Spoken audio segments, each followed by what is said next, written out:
Hello students, আমি Moumita ma'am. আশা করি তোমরা সকলে খুব ভালো আছো। Welcome back to our channel. আজকে আমি তোমাদের ফোর্থ সেমিস্টার মেজর পলিটিক্যাল সায়েন্সের পেপার 8 থেকে তোমাদের আগের দিন আমি পার্ট 1 করিয়েছিলাম, মানে তোমাদের ইউনিট 1, 2 আর 3 এর সিলেবাস নিয়ে আলোচনা করেছিলাম। আজকে আমি তোমাদের ইউনিট 4 এর সিলেবাসটা নিয়ে আলোচনা করব। এখানে তোমাদের দুটো পার্ট আছে ইউনিট 4 এ, পার্ট এ আর পার্ট বি। তো একটু লেন্দি ছিল বলে আমি তোমাদের আগের দিনের ক্লাসে এটা কভার করতে পারিনি। তো আজকে হচ্ছে পার্ট 2টা কভার করিয়ে দেবো, ঠিক আছে? তার আগে বলে রাখি, যারা আমাদের কাছে অনলাইনে পড়তে চাইছো এই সেমিস্টারে, তারা আমাদের অফিসিয়াল নাম্বারে যোগাযোগ করতে পারো।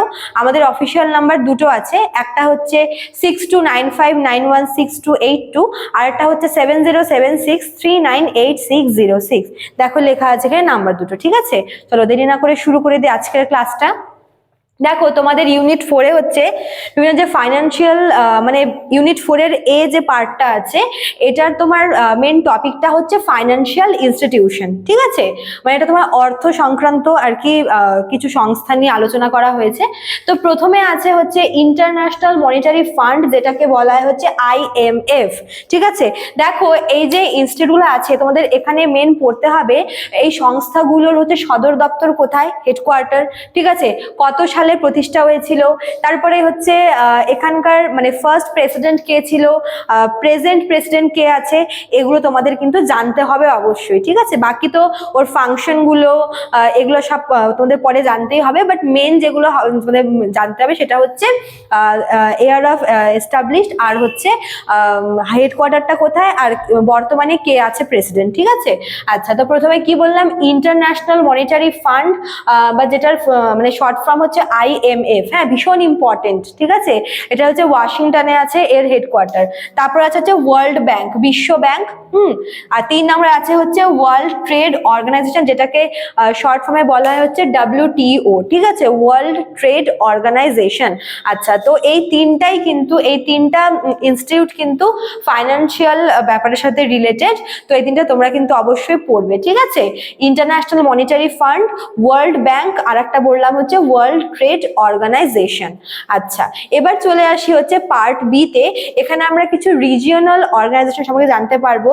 এগুলো হচ্ছে মেনলি রিজিওনাল বলা হয় এই জন্যই যে কতগুলো নির্দিষ্ট দেশ বা কোনো একটা পার্টিকুলার আর কি এরিয়া বা পার্টিকুলার কন্টিনেন্টের আর কি উপরে ওই কন্টিনেন্টের জন্যই তৈরি করা হয়েছে, বা কতগুলি দেশকে নিয়ে তৈরি করা হয়েছে। দেখো প্রথমে আছে হচ্ছে ইউরোপিয়ান ইউনিয়ন, যেটাকে শর্টে বলা হচ্ছে EU, ঠিক আছে? ইউরোপিয়ান ইউনিয়ন মানে ইউরোপিয়ান কিছু যে ইউরোপিয়ান কান্ট্রিগুলোকে নিয়ে তৈরি হয়েছে।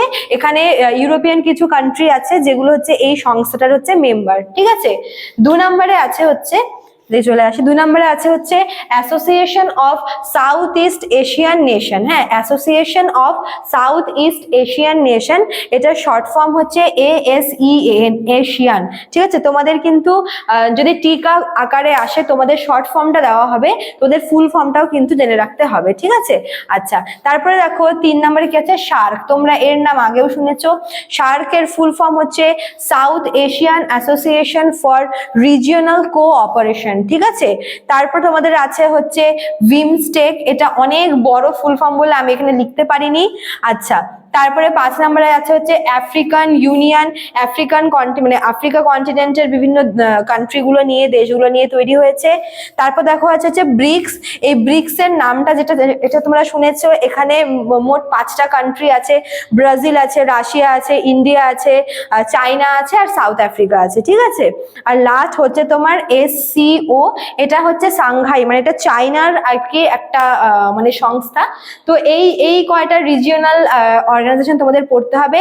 এখানেও তোমাদের হেডকোয়ার্টার কোথায়, কবে প্রতিষ্ঠা হয়েছে, মেম্বার কারা কারা রয়েছে, প্রেসিডেন্টকে, এগুলো কিন্তু জানতে হবে, ঠিক আছে?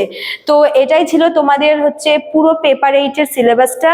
যারা আগের ক্লাসটা দেখোনি তারা কাইন্ডলি দেখে নিও, সেখানে কিন্তু আমি পার্ট 1টা আলোচনা করে দিয়েছি, আজকে পার্ট 2টা আলোচনা করলাম। এছাড়াও তোমাদের পেপার 6 আর পেপার 7ও কিন্তু আপলোড করা আছে, ঠিক আছে? তো আজকে এতটুকুই থাকলো। যারা আমাদের কাছে পড়তে চাইছো তারা কিন্তু এর মধ্যে যোগাযোগ করে নিও। 2 তারিখ থেকে আমাদের ক্লাস কিন্তু শুরু হচ্ছে, ঠিক আছে? চলো আজকে এতটাই থাকলো, দেখা হচ্ছে নেক্সট ক্লাসে। Thank you.